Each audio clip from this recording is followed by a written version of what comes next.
Hello future IITians and NITians. Definite integration जो कि most of J aspirant को काफी डिफिकल्ट चैप्टर लगता है, ज्यादातर लोग इसके क्वेश्चंस को छोड़ ही देते हैं। तो आज अपन जेईई मेंस 2026 के जनवरी सेशंस के क्वेश्चंस की हेल्प से इस चैप्टर के बेसिक कंसेप्ट को समझते हुए चलेंगे कि किस तरीके से हम क्वेश्चंस को आसानी से अप्रोच कर सकते हैं। जिसमें पहला क्वेश्चन अपने को यहाँ पे इस तरीके से दे रखा है, जिसमें बेसिकली ये साइन एक्स फंक्शन का सम दे रहा हो और यहाँ पे एक मॉडुलस फंक्शन दिया हुआ। तो सबसे पहले अपने को क्या करना पड़ेगा, इस मॉड को सिंप्लीफाई करना पड़ेगा कि कब ये वैल्यू जो इसके अंदर लिखी है पॉजिटिव में खुलेगी, कब नेगेटिव में खुलेगी। तो इसके लिए ना मैं क्या करता हूँ, इन दोनों को पकड़ लेता हूँ, ठीक है। क्योंकि अपने को पता है कि sine C plus sine D का formula 2 sine C plus D by 2 cos C minus D by 2 होता है। जब यहाँ पे लगाओगे तो ये वैल्यू हो जाएगी 2 साइन, एक बार दोनों का सम करोगे तो 4x डिवाइड बाई 2 करोगे तो 2x और एक बार cos x, ये अपने पास में आ जाएगा। दूसरा इसके साथ में यहीं पे लिखा हुआ है, अगर तुम देखोगे तो साइन 2x इसके साथ लिखा हुआ है, जिसका मतलब यहाँ पे क्या हो गया कि अगर मैं साइन 2x को बाहर ले लूं तो ये 2 cos x प्लस 1 हो गया, ठीक है। मेरे को सबसे पहले ये देखना है कब पॉजिटिव हो रहा है कब नेगेटिव हो रहा है, 0 से पाई के इंटरवल में। जिसके लिए जब हमारे पास में ये आ गया ना, तो इस साइन 2x को भी मैं ऐसे लिख देता हूँ 2 साइन x cos x और अपने पास में यहाँ पे आ जाएगा 2 cos x प्लस 1, ये हो गया। जिसमें पूरे पे मॉड लगा है, जिसके बारे में अपने को एक चीज यहाँ पे ये पता है, साइन x जो है ये तो 0 से पाई के इंटरवल में हमेशा पॉजिटिव रहेगा और cos x जो है 0 से पाई बाई 2 में पॉजिटिव रहेगा लेकिन पाई बाई 2 से पाई में नेगेटिव रहेगा।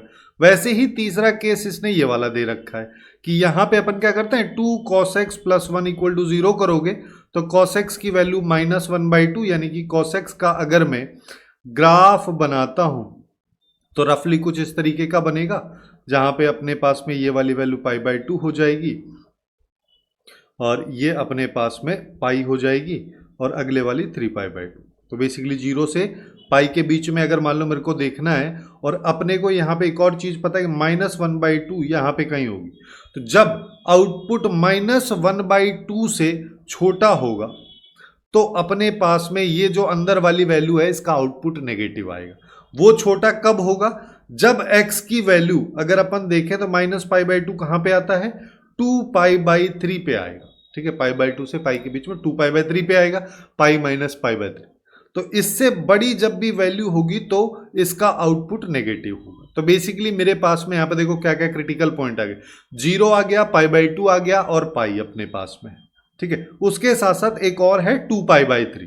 तो अगर मैं इसको लिखूं कि यहाँ पे हमारे पास में x की वैल्यूज एक तो 0, दूसरा π/2, तीसरा 2π/3, चौथा पाई अपने पास में है, इन सब में वैल्यूज बदलेंगी। यानी कि अगर अपन इनको अरेंज करें तो 0 यहाँ पे ले लो, π/2 यहाँ पे ले लो, 2π/3 यहाँ पे ले लो, पाई यहाँ पे ले लो। अब 0 से π/2 में तो सारी की सारी वैल्यू पॉजिटिव होंगी, π/2 से 2π/3 में जैसा कि मैं अभी तुमको बताया कि ये वाली वैल्यू नेगेटिव होगी और ये पॉजिटिव होगी, क्योंकि 0 से π/2 से 2π/3 में अगर यहाँ से यहाँ चलोगे तो इसका आउटपुट इतना सा होगा। यानी कि अगर उसमें अपन देखें तो ये वैल्यू पॉजिटिव आएगी। तो एक पॉजिटिव दूसरा नेगेटिव, ये पॉजिटिव, तो आउटपुट अपना नेगेटिव हो जाएगा। उसके बाद जब हम π/2 से 3π/2 के बीच में, सॉरी 2π/3 से पाई के बीच में इस वाले इंटरवल में हम चलेंगे तो इसकी वैल्यू -1/2 से और छोटी आएगी, जिसका मतलब ये नेगेटिव अपने को देगा। ये तो ऑलरेडी दे ही नेगेटिव रहा है, पहले वाला तो पॉजिटिव, तो फाइनल आउटपुट अपने यहाँ पे पॉजिटिव हो जाए। तो अब हम इस तरीके से इसको तोड़ सकते हैं। अब बस यहाँ पे ध्यान ये रखना कि इस वैल्यू को ना ये रिप्लेस मत कर देना, क्योंकि फिर उससे क्या होगा कि फिर डेफिनेट इंटीग्रेशन कॉम्प्लिकेटेड हो जाएगा। तो उसकी बजाय मैं यहाँ पे क्या कर सकता हूँ कि इसको तोड़ते हुए चलते हैं कि अपने को पता है 6 तो बाहर है ना, चलो इसको बाद में मल्टीप्लाई कर लेंगे। 6 को पहले 0 से π/2 चलते हैं तो अपने को पता है कि पूरा पूरा पॉजिटिव में खुलेगा। तो इसको अपन यहाँ पे ऐसे लिख सकते हैं कि भाई sine 3x sine 2x plus sine x हो जाएगा। फिर π/2 से हमको 2π/3 में जाना है, जिसमें ये आउटपुट नेगेटिव आ रहा है, जिसका मतलब ये माइनस साइन के साथ आएगा, तो यहाँ माइनस लगा देता हूँ। फिर से यहाँ पे ये आ जाएगा sine 3x sine 2x plus sine x और इसके साथ dx आ जाएगा। थर्ड वाला केस 2π/3 से पाई, जिसमें अपने पास में फिर से पॉजिटिव में खुलेगा, तो इसको अब हम ऐसे ले लेते हैं। अब यहां पे साइन एक्स हो जाएगा। अब मैं हर बार अलग अलग इंटीग्रेशन करने की बजाय मैं सीधा सीधा एक बार इसी का कर लेता हूं कि इस लिमिट को हटा दो कि भाई sine 3x plus sine 2x plus sine X, ये जो है इसका इंटीग्रेशन कर लो। इसका इंटीग्रेशन करोगे साइन थीटा का माइनस कॉस थीटा होता है, तो ये हो जाएगा माइनस कॉस 3x, और थीटा में यहाँ पे 3 मल्टीप्लाई तो डिवाइड हो जाएगा। ऐसे ही यहाँ पे लिखोगे तो ये आ जाएगा, और यहाँ पे करोगे तो माइनस कॉस एक्स बाई 1 अपने पास में, ये इसकी वैल्यू होगी। ठीक है, अब सीधा सीधा लिमिट लगा के इसके बेसिस पे अपन सॉल्व कर लेते हैं कि भाई 0 से π/2 इसमें लिमिट लगा दो सबसे पहले कि भाई हमारे पास में माइनस कॉस 3x बाई ये minus cos 2x by 2 minus cos, वैसे तुम चाहो तो इस माइनस को बाहर भी लेके तब भी सिंप्लीफाई कर सकते हो जिससे कैलकुलेशन में कोई सिली मिस्टेक ना हो। अगले वाले में तो यहाँ पे माइनस है, तो यहाँ पे क्या आ जाएगा, फिर से यहाँ पे यही आ जाएगा minus 2x by 2 minus cos x, और ये हो जाएगा π/2 से 2π/3। अगले वाले की बात करोगे तो उसमें फिर से यही आ जाएगा कि भाई यहाँ पे माइनस कॉस 3x हो गया, यहाँ माइनस कॉस 2x/2 हो गया माइनस कॉस एक्स, और ये अपने पास में 2π/3 से पाई। एक एक वैल्यू को सिंप्लीफाई कर लेते हैं। सबसे पहले π/2 अगर मान लो मैं इसमें पुट करूंगा तो पहले वाली वैल्यू जो है, पहले वाली वैल्यू हो जाएगी cos 3π/2 जो कि 0 होता है। फिर अगले वाले की बात करोगे तो ये वाली वैल्यू हो जाएगी cos पाई की वैल्यू -1 होती है, इसके आगे भी माइनस है तो ये +1 हो जाएगा, डिवाइड में 2 है। आगे चलोगे तो ये हो जाएगा cos π/2 जो कि 0 ही होता है। फिर आ जाओ, अब 0 पुट कर दो। 0 पुट करोगे तो सबसे पहले यहाँ से माइनस बाहर लोगे तो ये सारी की सारी वैल्यूज प्लस में आएंगी, तो यहाँ पे ये 0 cos 0 की वैल्यू 1/3 हो जाएगा, अगले वाला 1/2, और फिर ये 1 अपने पास में आ जाएगा। ऐसे ही दूसरे वाले पोर्शन पे आ जाओ। जब अपन यहाँ पे 2π/3 पुट करेंगे तो cos 3x में ये अंदर वाली वैल्यू 2π बन जाएगी, तो cos 2π की वैल्यू अपने को पता है 1 होती है, उसके आगे माइनस लगा हुआ है तो इसका आउटपुट हो जाएगा -1, और डिवाइड में 3 है तो यह आ जाएगा -1/3। ऐसे ही इसमें पुट करोगे तो ये हो जाएगा 4π/3, जिसका मतलब cos π प्लस π/3, थर्ड क्वाड्रेंट हो गया जहां पे नेगेटिव होता है, तो इसकी वैल्यू cos π/3 की जो वैल्यू होती है जो कि 1/2 और डिवाइड माइनस साइन के साथ में आ जाएगी, तो यहाँ पे -1/2 हो जाएगी, लेकिन इसका आगे भी माइनस है तो +1/2 होगी, डिवाइड में 2 है तो ये 1/4 प्लस में अपने पास में आ जाएगी। फिर इधर आ जाओ तो यहाँ पे देखोगे तो ये हो जाएगा cos 2π/3 जो कि पाई माइनस π/3, ये सेकंड क्वाड्रेंट में फिर से इसकी वैल्यू -1/2 होगी, लेकिन इसके आगे माइनस है तो ये प्लस हो जाएगा। इसके बाद π/2 पुट करोगे तो जो वैल्यू यहाँ पे इस π/2 को पुट करने पे इसमें आ रही थी उसी को माइनस से मल्टीप्लाई कर दो और यहाँ पे रख दो, यानी कि इन तीनों वैल्यूज को वहां पे माइनस साइन के साथ में मैं रख देता हूँ, तो डायरेक्टली मेरे पास में सीधा सीधा इसको -1/2 लिख देता हूँ। फिर थर्ड वाले में आ जाओ। अब ये जो वैल्यूज थी, पहले तो पाई पुट कर लेते हैं। पाई अगर मान लो मैं यहाँ पे पुट करता हूं तो ये हो जाएगा cos 3π जिसकी वैल्यू -1, यहाँ पे ऑलरेडी माइनस है तो ये +1/3 हो जाएगा। अगले वाले में देखोगे तो cos 2π जिसकी वैल्यू 1, तो ये हो जाएगा -1/2। फिर अगले वाले में देखोगे तो यहाँ पे आ जाएगा cos π जिसकी वैल्यू -1, इसके आगे भी माइनस है तो ये +1, और ये शुरू की जो तीनों वैल्यूज हैं इनको माइनस साइन के साथ में वहां पे लिख दो, तो ये वाली प्लस में हो जाएगी, ये माइनस में हो जाएगी, ये भी माइनस में हो जाएगी। बस इसको सॉल्व कर लो, यहाँ पे जो भी आउटपुट आ रहा है उसको 6 से अपन फाइनली मल्टीप्लाई कर देंगे, जिसमें अपने पास में यहाँ पे क्या हो गया, देखो ऐसे कर लो, इस 1/2 को इस 1/2 से ऐड किया तो ये 1 हो गया, 1 को 1 से ऐड किया तो 2 हो गया, 2 + 1/3 अगर मान लो मैं करता हूँ तो ये आ जाएगा 7/3। अब इस पे आ जाओ, इसको अगर मान लो अपने को सिंप्लीफाई करना है, इससे इसको निपटा देते हैं, तो बेसिकली अपने पास में यहाँ पे क्या आ जाएगा, ये माइनस साइन था इधर, ठीक है, ये वाला माइनस साइन है, तो यहाँ पे आ जाएगा 1/4 - 1/3, देखो 1/4 - 1/3 12 एलसीएम लोगे, 3 - 4 करोगे तो -1/12 आएगा, लेकिन इसके आगे भी माइनस है तो इसको +1/12 में लिख देता हूँ। अगले वाली वैल्यू पे आ जाते हैं, जिसमें अपने को यहाँ पे क्या दिख रहा है कि इस 1/2 और इस 1/2 को ऐड अगर मान लो मैं कर दूं तो ये -1 हो गया, लेकिन +1 भी यहाँ पे है तो ये कैंसिल हो जाएगा। अब अपने पास में यहाँ पे बेसिकली क्या आ जाएगा, यहाँ पे देखोगे तो ये आ रहा है हमारे पास 2/3 माइनस 1/4।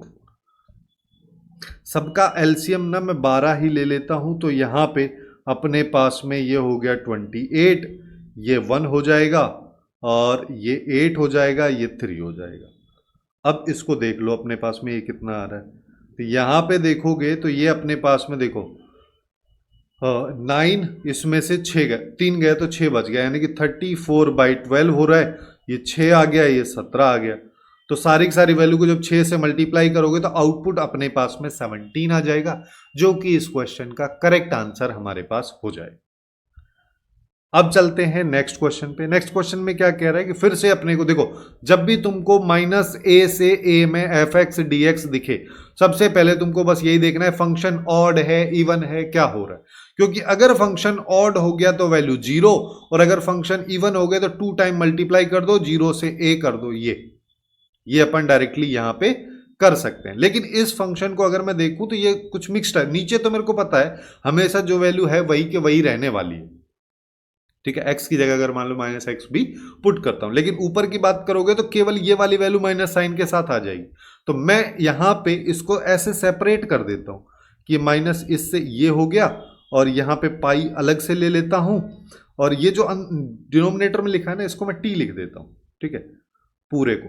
क्योंकि मेरे को अभी सिंप्लीफाई करने से मतलब है, तो यहाँ पे 4 बाहर आ जाएगा, ये -π/6, ये π/6 है ना, और यहाँ पे आ जाएगा x की पावर 11 और divide by t dt dx, ठीक है। t केवल मैं रिप्रेजेंट करने के लिए लिख रहा हूँ, क्योंकि बार बार उतना बड़ा लिखूंगा तो टाइम ही कंज्यूम होगा। अब अपने को यहाँ पे क्लियरली दिख रहा है कि ये तो हमेशा पॉजिटिव देगा, x जब -x से रिप्लेस करोगे ये नेगेटिव देगा, तो बेसिकली ये माइनस बाहर आ जा रहा है। दैट मीन्स ये एक ऑड फंक्शन है जिसकी वैल्यू 0। ये खत्म, ये वाला पोर्शन ही हट गया अब हमारा। तो बेसिकली हमारे पास में अब यहाँ पे क्या बच गया, ये बच गया हमारे पास में साइन यहाँ पे mod x प्लस π/6। और जैसा कि मैं यहाँ पे सेकंड वाले में बताया कि जब इवन होता है तो लिमिट को बदल दो, कि यानी कि 0 से इसको π/6 कर देता हूँ, ऊपर पाई आ जाएगा, और इस 2 पाई को ना मैं बाहर ही लिख देता हूँ। यहाँ पे dx आ गया, यहाँ 1 माइनस साइन, और जब x जो है 0 से π/6 यानी कि पॉजिटिव वैल्यू, तो mod x को डायरेक्टली अपन x भी लिख सकते हैं, उससे कोई फर्क नहीं पड़ेगा। ये अपने पास में आ गया। अब मैं x प्लस π/6 को कुछ मान लेता हूं, जिससे dx जो है वो dt में चला जाएगा। जब मेरे पास में dx dt में जाएगा तो मैं लिमिट भी यहां पे बदल देता हूं, जिससे चीजें आसान हो जाए। कि जब x 0 है तो t की वैल्यू π/6 की तरफ जा रही है, और जब x π/6 है तो t की वैल्यू π/3 की तरफ जा रही है। तो बेसिकली यहां पे आ गया 2 पाई, ये π/6 से π/3 जा रहा है, और अपन यहाँ पे dx की जगह लिख सकते हैं dt, और यहाँ पे 1 माइनस ये हो जाएगा मेरे पास में साइन t। ये अपने पास में आ गया।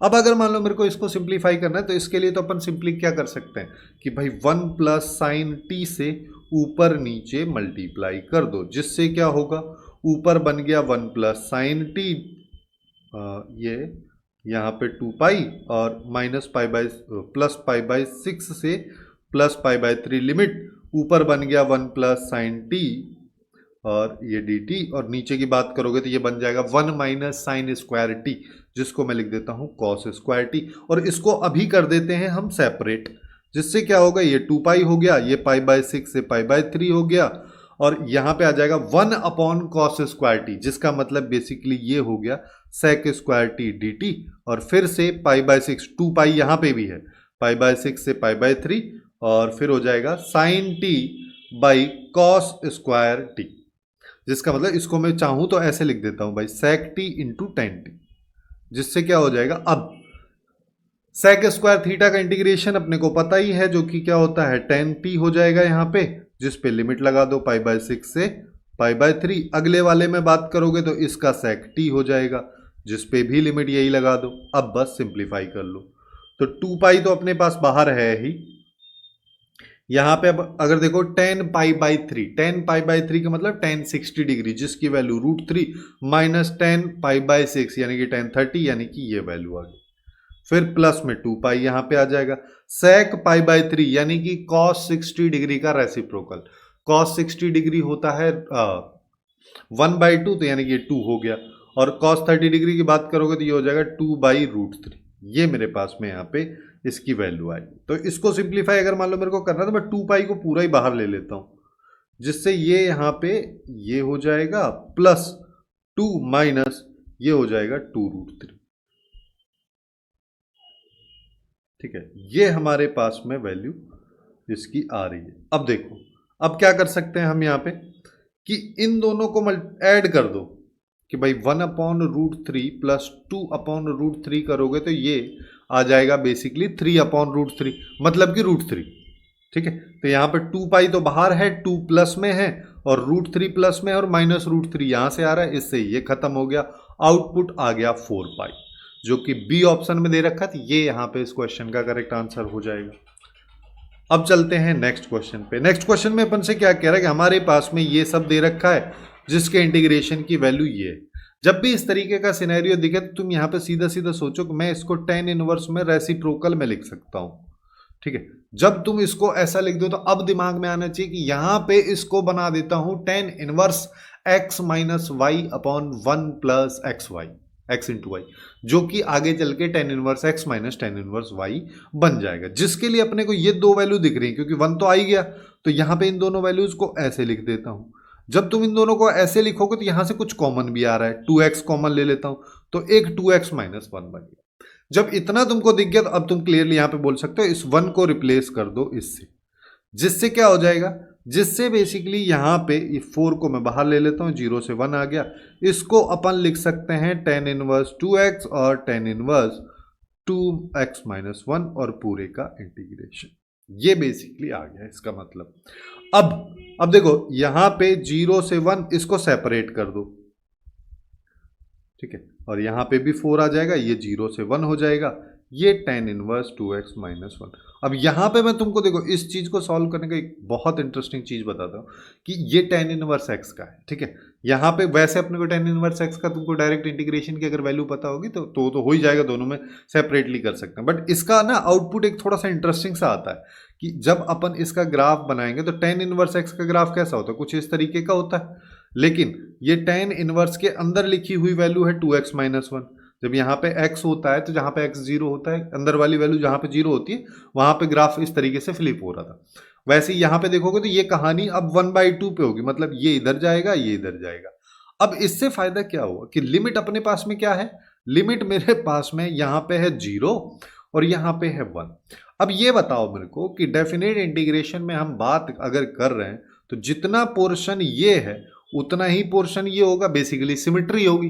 अगर सिमेट्री होगी तो ये वाले पोर्शन को एक्स एक्सिस के ऊपर वाले को अपन पॉजिटिव कंसीडर करते हैं, इसके नीचे वाले को नेगेटिव कंसीडर करते हैं, और दोनों सेम है, केवल मैग्नीट्यूड दोनों का सेम है, केवल साइन अपोजिट है, जिसका मतलब इसका टोटल आउटपुट 0 है। ऐसे सोच के भी इसको कर सकते हो। तो ये खत्म हो गया। तो बेसिकली मेरे पास में ये अपने, अगर तुमको वो वाला चीज समझ में भी नहीं आया तो डायरेक्ट इंटीग्रेशन का फॉर्मूला भी तुम यहां पे इंप्लीमेंट कर सकते हो। अब अपने पास में ये आ गया। ठीक है, इसका डायरेक्ट फॉर्मूला अगर मान लो मैं बात करूं तो वो होता है x इंटू tan इनवर्स। देखो एक सेकेंड ना, पहले ये वाली चीज समझ लो कि अगर मेरे पास में tan इनवर्स x dx होता है तो इसका integration x tan inverse x minus 1/2 ln यहां पे 1 प्लस एक्स स्क्वायर ये होता है। प्लस में c भी आता है क्योंकि ये तो इंडेफिनिट की हम बात कर रहे हैं। लेकिन अब यहां पे x तो है नहीं, यहां पे 2x है, तो इसको ना मैं बदल देता हूं। मैं क्या करता हूं, 2x को ले लेता हूं t। अगर मान लो मैं 2x को यहां पे t ले रहा हूं तो अपने को यहां पे पता है कि ये 2 dx dt में चला जाएगा। तो अपन यहां पे dx को क्या लिख सकते हैं, 1/2 dt, यानी कि 4 और 1/2 आ गया आगे, और यहां पे अपने पास में ये हो जाएगा tan इनवर्स t dt। ठीक है, अब यहां पे अगर तुम देखोगे तो ये 0 से 2 जाएगा अपने पास में, ये है इसकी कहानी। अब एक चीज समझ लो कि अब ये और इसी इंटीग्रेशन फॉर्मूले का यूज कर लेते हैं अपन यहां पे, बस x की जगह t पुट कर देना, तो 2 तो बाहर है ही। दूसरा चीज अपने पास में ये आ जाएगा x, यानी कि t into tan inverse t minus 1/2 ln 1 plus T square और यहां पे 0 से 2। बस कर लो सॉल्व। तो सबसे पहले 2 अगर मान लो मैंने यहाँ पे पुट किया तो ये हो गया tan इनवर्स 2 माइनस 1/2 ln 5, फिर माइनस 0 पुट करोगे तो ये वाला पोर्शन तो 0 ही हो जाएगा, अगले वाले में प्लस ये ln 1 हो जाएगा जो कि अल्टीमेटली 0 ही होगा।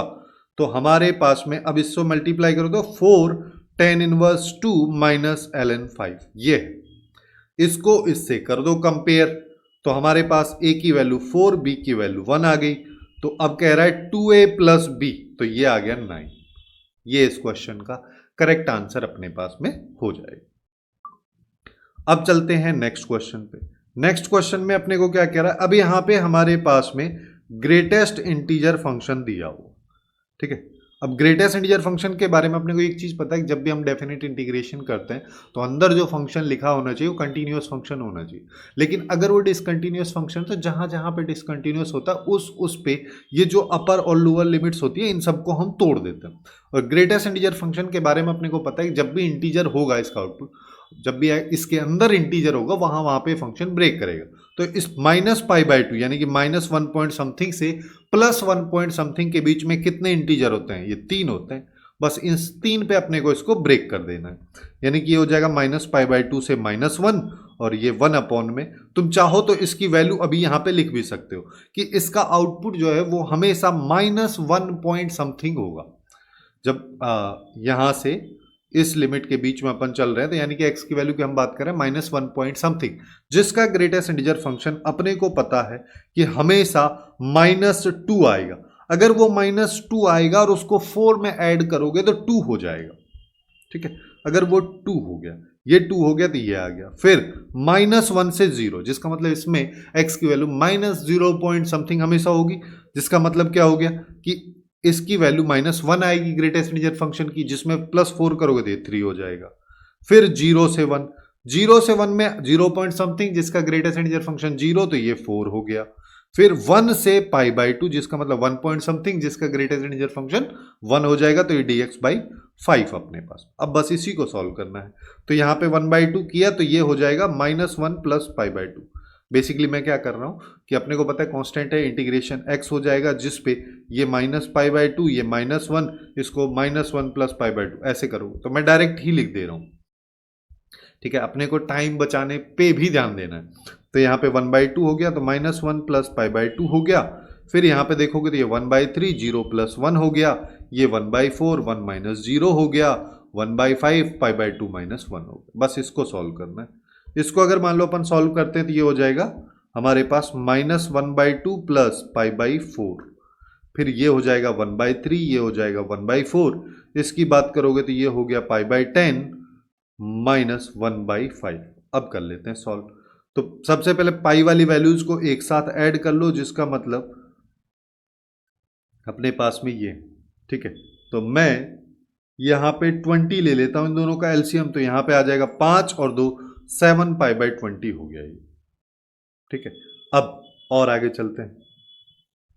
अब बाकी वैल्यूज की बात करोगे तो यहां पे अपने पास में देखो क्या है, 5 है, 2 3 4 है, यानी कि इसका एलसीएम 60 ले लो। चलो तो ये हो जाएगा -30 प्लस 20 प्लस 15 माइनस 12, ये होगा। जिसका मतलब इसको सॉल्व करोगे तो देखो ये तो 7 π/20 है, और इधर वाले में अपने पास डिनोमिनेटर में 60 आ रहा है। ऊपर की बात करोगे तो यहां से बच गया 3, यहां से बच गया -10, ठीक है। ये हमारे पास में आ गया प्लस -10 प्लस 3, जिसका मतलब -7 बच गया, तो यहां पे माइनस कर दो और यहां पे 7 लिख दो। अब दूसरा चीज अपने क्या कर सकते हैं, सारे के सारे ऑप्शंस को देखोगे तो 1/60 के फॉर्मेट में, तो 3 से ऊपर नीचे इसको मल्टीप्लाई कर दो और 1/60 को ले लो कॉमन। 7 भी न्यूमरेटर में कॉमन आ जाएगा, तो ऊपर बच गया यहाँ पे 3π और यहाँ पे बच गया 1, जो कि बेसिकली बी ऑप्शन में दे रखा है, तो ये अपना यहाँ पे आंसर हो जाएगा इसका। काफी अच्छा क्वेश्चन है ना। और आगे चलते हैं। नेक्स्ट क्वेश्चन में फिर से ग्रेटेस्ट इंटीजर फंक्शन वाला ही दे रखा है, लेकिन इसको देख के तुमको एक चीज याद होनी चाहिए कि अगर मान लो मैं इसको t मान लूं, तो ये t minus greatest integer function of t, जो कि fractional part function of t के इक्वल है, ठीक है। ये बेसिकली ये दे रखा है। अब एक चीज यहां पे देखो कि ये जो कह रहा है ना पावर 1/3 है, तो ये बेसिकली क्या हो गया, fractional part function of x की पावर 1/3। अब ये कब अपने को तोड़नी है, जब भी डिसकंटिन्यूअस होगा। कहाँ कहाँ पे डिसकंटिन्यूअस होगा, जहां पे अंदर वाली वैल्यू इंटीजर होगी। अब इसकी इंटीजर वैल्यू कब होगी, जब इसके अंदर जो x है उसकी वैल्यू कुछ इस तरीके की हो कि वो किसी भी एक नेचुरल नंबर का क्यूब हो, जिससे क्या होगा, जो 3 है वो 1/3 से कैंसिल आउट हो जाएगा और इंटीजर बाहर आ जाएगा। तो यानी कि 0 से 64 में अगर इंटीजर्स तुम देखोगे तो एक तो 0 हो गया, दूसरा 1 का क्यूब 1 ही होता है, 2 का क्यूब 8 होता है, और 3 का क्यूब 27 होता है, 4 का क्यूब की बात करोगे तो 64, इनके बीच में टूटेगा ये। ठीक है, तो अब हम यहां पे क्या कर सकते हैं, इसको लिख सकते हैं भाई 0 से 1 सबसे पहले, और ये हो जाएगा x की पावर 1/3 और dx। ठीक है, और फिर यहाँ पे 1 से 8 तक लिख सकते हैं, फिर ये आ जाएगा x की पावर 1/3 dx। फिर 8 से 27 तक लिख सकते हैं, ये x की पावर 1/3 dx। फिर 27 से 64 तक लिख सकते हैं। अब एक चीज यहां पे ध्यान देना कि इसका इंटीग्रेशन कैसे करना है। एक तरीका तो यह है कि तुम वापस से इसको ऐसे ही लिख दो, फिर उसको इंटीग्रेट कर लो, है ना, क्योंकि ग्रेटेस्ट इंटीजर फंक्शन का थोड़ा सा कंपैरेटिवली आसान होता है, उसका अपने को पता ही है। लेकिन अगर तुम चाहते हो कि नहीं मेरे को तो यही सीखना है कि फ्रैक्शनल पार्ट फंक्शन का कैसे करते हैं, तो इसके लिए ना अपने को फ्रैक्शनल पार्ट फंक्शन का ग्राफ ध्यान में आना चाहिए कि अगर मान लो अपन बात करेंगे तो ये कुछ इस तरीके का ग्राफ होता है। ठीक है, अभी हम एग्जैक्टली इस वाले फंक्शन का ग्राफ नहीं बनाएंगे, लेकिन चीजें समझना कि जब मैं यहां पे अगर बोल रहा हूं इस तरीके से कि x मेरे पास 0 से 1 के बीच में है, तो उस टाइम पे ये जो फ्रैक्शनल पार्ट फंक्शन होता है y is equal to X line की तरह बिहेव करता है। वहीं पे इस लाइन की इक्वेशन लिखोगे तो वो x -1 हो जाएगी। तो अपन यहां पे बोल सकते हैं जब मेरे पास x 1 से 2 के बीच में, तो वो x -1 लाइन की तरह बिहेव करता है, और फिर यहाँ पे x -2 की तरह। अब इस x की जगह इसको बोल दो, या फिर चाहो तो इसको x को t बोल देते और t की जगह इस वैल्यू को रिप्लेस कर देते। तो अब अपने को पता है कि जब 0 से 1 में हम बात करें तो फ्रैक्शनल पार्ट फंक्शन x के बराबर ही हो जाएगा, यानी कि 0 से 1 में ये x की पावर 1/3 के इक्वल ही हो जाएगा। 1 से 8 में, यानी कि इसका आउटपुट 1 से 2 वाला ही केस अपने को देखना है, क्योंकि यहाँ पे पावर 1/3, तो ये हो जाएगा x की पावर 1/3 -1, इसका इंटीग्रेशन। फिर 8 से 27 तक जाना है, 8 से 27 तक अगर जाओगे तो फिर यहाँ पे आ जाएगा x की पावर 1/3 -2 dx। फिर यहाँ पे 27 से 64 तक, यानी कि x की पावर 1/3 -3 dx। वैसे अगर तुम इसको ग्रेटेस्ट इंटीजर फंक्शन वाले से सॉल्व करते तो फिर भी यहीं पे आते घूम फिर के। ठीक है, ये वाला वैल्यूज आती है। अब इसको सिंप्लीफाई करना है, तो x की पावर 1/3 का इंटीग्रेशन करोगे तो ये हो जाएगा x की पावर 4/3 डिवाइड बाई 4/3, जिसको 3/4 में लिख देता हूं। तो बेसिकली अपने पास यहाँ पे 3/4 और ये आ जाएगा x की पावर 4/3 0 से 1। फिर यहाँ पे 3/4 और इसमें हो जाएगा x की पावर 4/3 और ये हो जाएगा 1 से 8। फिर अगले वाले की अगर बात करोगे तो उसका क्या हो जाएगा x, तो इसका हो गया x यानी कि 1 से 8। फिर ऐसे ही अगले वाले में आ जाओ, उसकी बात करोगे तो उसमें भी फिर से यही हो जाएगा। लिमिट यहाँ पे अब बदल दो, लिमिट क्या आ जाएगी 8 से 27। अगले वाले में 2x था तो ये हो जाएगा 8 से 27। फिर अगले वाले में फिर से 3/4 आएगा, x की पावर 4/3 और ये हो जाएगा 27 से 64। फिर -3 आ जाएगा, यहाँ पे x आ जाएगा और ये 27 से 64। बस इसको सिंप्लीफाई कर लो, तो 3/4 ये तो 1 - 0 यानी कि 1 ही हो गया। ये अपने पास में इसकी वैल्यू आ गई। अगले वाले में आ जाओ, इसकी बात करोगे तो अब देखो यहाँ पे जैसे ही तुम 8 की पावर 4/3 करोगे, जिसका मतलब 2 की पावर 3 की पावर 4/3, इससे ये कैंसिल हो जाएगा, तो 2 की पावर 4 आएगा, जिसका मतलब 16 आएगा। तो इसको अपन लिख सकते हैं 3/4 इंटू 16। अगले वाला -1 आएगा तो 3/4 ही आ जाएगा।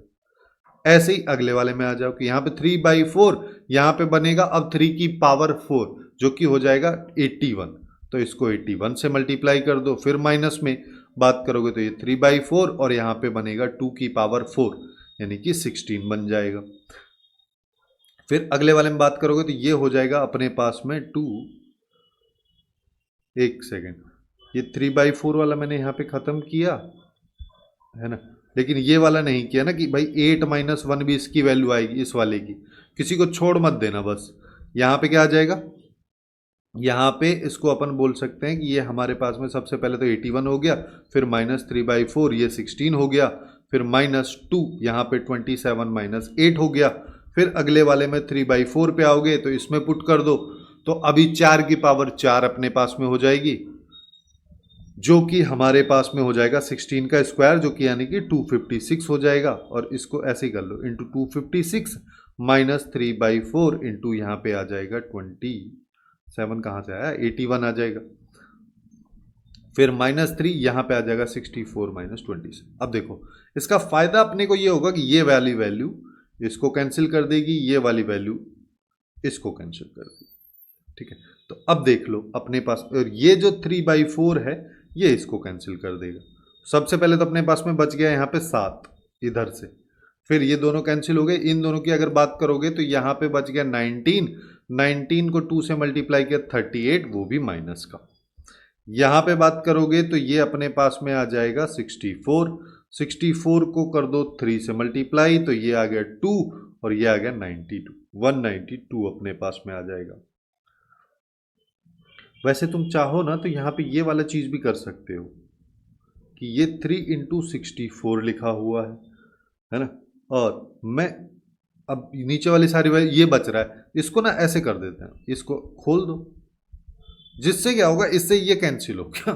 ये अगर कैंसिल हो गया तो यहाँ पे अगर देखोगे तो ये बच गया -31, और यहाँ पे अगर देखोगे तो ये अपने पास में क्या आ जाएगा, ये तो 1 हो गया, 6 और 2 81, तो ये अपने पास में आ रहा है, ठीक है।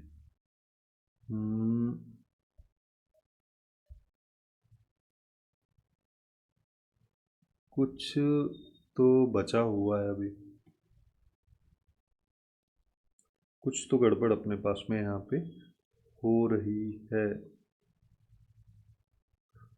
एक सेकेंड ना, क्योंकि देखो यहाँ पे ये वाला साइन माइनस का है, अगर ये वाला माइनस का साइन है तो यहाँ पे भी माइनस आना चाहिए, बस ये वाली मिस्टेक है, ठीक है। इस चीज को थोड़ा सा देख लेंगे, यहाँ पे माइनस आएगा जिसकी वजह से ये एक्चुअली में -7 हो जाएगा, तो ये -45 हो गया, और इसकी बात करोगे तो ये 81 हो जाएगा हमारे पास में। अब अगर ये मेरे पास में 81 हो गया तो यहाँ पे बच गया 36, ये हमारे पास में बच रहा है, जो कि बेसिकली अल्फा की वैल्यू है। अभी तो ये क्वेश्चन आधा हुआ है, अल्फा अपने पास में आ गया तो इसको यहाँ पे पुट कर देते हैं। जब अपन इसको यहाँ पे पुट करेंगे तो ये 1/π हो जाएगा, यहाँ पे 0 हो गया, ये 36π हो गया। ये अपने पास sine square theta by sine की पावर 6 थीटा प्लस कॉस की पावर 6 थीटा डी थीटा, ये अपने पास में आ गया, जिसमें अपने को पता है कि यहाँ पे इस फंक्शन का जो पीरियड है वो पाई ही होगा, क्योंकि स्क्वायर वगैरह हो रखे हैं। तो अगर इसका पीरियड पाई है तो 36 बाहर आ जाएगा, तो यानी कि ये वैल्यू जो है ये अपने पास में 36/π हो जाएगी। ये 0 से पाई हो गया, ऊपर अपने पास sine square theta D theta हो गया, और फिर से यहाँ पे मेरे पास में ये वाली वैल्यू आ गई। अब देखो ये वैल्यू अगर मान लो मेरे पास में आ रखी है ना, तो मैं इसमें एक और चीज़ कर सकता हूँ कि इसको और तोड़ सकते हैं अपन। अपने पास में एक और प्रॉपर्टी होती है कि 0 से 2a, अगर मान लो मेरे को दे रखा है fx dx का, तो मैं इसको 0 से a fx plus f of 2a minus x dx ऐसे कर सकता हूँ, यानी कि जो अपर लिमिट है उसको हाफ में अपन कन्वर्ट कर सकते हैं, उसके आधे में। तो वही चीज़ अपन यहाँ पे कर देते हैं, तो 36/π हो गया, ये 0 से पाई था तो ये π/2 हो जाएगा। fx की अगर बात करोगे तो यही फंक्शन अपने पास में यहाँ पे आ जाएगा। अगर ये फंक्शन मेरे पास में यहाँ पे आ रहा है तो अब 2a माइनस एक्स यानी कि पाई माइनस एक्स अगर मान लो मैं यहाँ पे कर दे रहा हूँ, जब पाई माइनस एक्स करो तो sine pi minus theta, sine theta होता है, cos pi minus theta minus cos theta होता है, लेकिन कॉस पे पावर जो है इवन नंबर है तो माइनस प्लस में ही कन्वर्ट हो जाएगा। तो बेसिकली जो पहले लिखा था वही मेरे पास में अब यहाँ पे आ जाएगा। अब अगर ये आ गया जिसका मतलब दोनों सेम वैल्यू है तो इसको अपन लिख सकते हैं 2 टाइम्स, तो ये 36 का 72 हो जाएगा, और ये हो गया 0 से π/2। यहाँ पे आ गया sign square theta D theta, और यहाँ पे साइन की पावर 6 थीटा प्लस कॉस की पावर 6 थीटा अपन इसको लिख सकते हैं, ठीक है। अब अगर मान लो मैंने इसको इतना लिख दिया है तो अपन यहाँ पे एक और इंटरेस्टिंग सा चीज कर सकते हैं कि ये वाली प्रॉपर्टी किंग्स रूल, कि f ऑफ x को अगर मैं f of a plus B minus X से भी रिप्लेस कर सकता हूं। जब मैं इसको रिप्लेस करूंगा तो अपने को पता है ये इसको i बोल देते हैं, तो दूसरे वाला i यानी कि pi by two minus x मेरे को करना है। Pi by two minus x करोगे तो यहाँ पे तो यही रहेगा, यहाँ पे 0 से पाई बाई टू लिमिट पे कोई फर्क नहीं पड़ता है। Sine pi by two minus theta जो है ये बन जाएगा cos square theta D theta, और इसमें पहले वाला कॉस की पावर 6 बन जाएगा, दूसरे वाला साइन की पावर 6।